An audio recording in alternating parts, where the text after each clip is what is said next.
Ce qui me concerne, les symptômes étaient nombreux.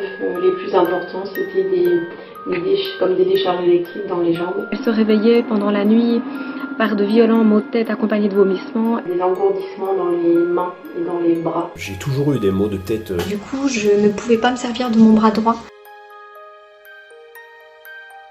Mon fils a été diagnostiqué en début d'année 2017.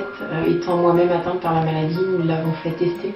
Donc je n'ai eu aucune explication sur ma maladie. Mon médecin m'a dit que je n'avais aucun traitement pour moi. Différents neurologues et neurochirurgiens que j'ai consultés n'ont jamais su expliquer mes douleurs, à quoi elles étaient dues.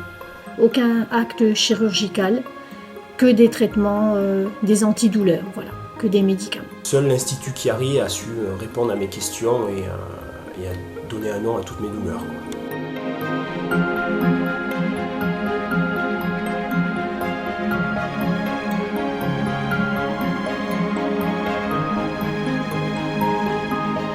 Le neurochirurgien a été honnête, il m'a expliqué tous les risques de la craniectomie, de très gros risques.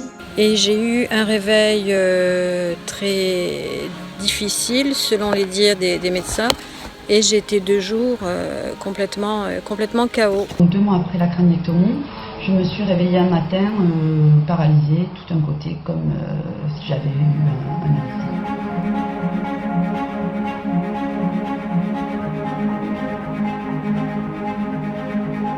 Par contre, il ne m'a jamais parlé d'une autre technique qui pouvait être pratiquée pour la malformation d'Arnold et Chiari. Il ne m'a jamais été expliqué qu'il y avait une intervention moins évasive encore possible à Barcelone.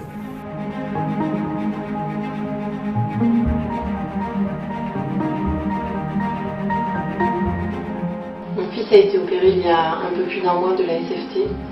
Il va déjà beaucoup mieux. Alors, on a été opéré à Barcelone. Je me suis réveillée, un vrai bonheur. J'étais apaisée, j'étais calme.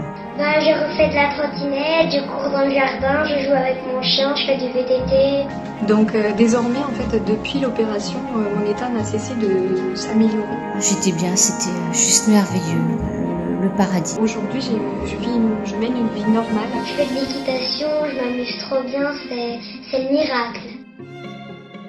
Alors ce que je souhaiterais demander aujourd'hui, c'est par amour de l'humain, c'est respecter le serment d'Hippocrate. Écoutez les patients, nous ne sommes pas des comédiens comme j'ai pu entendre.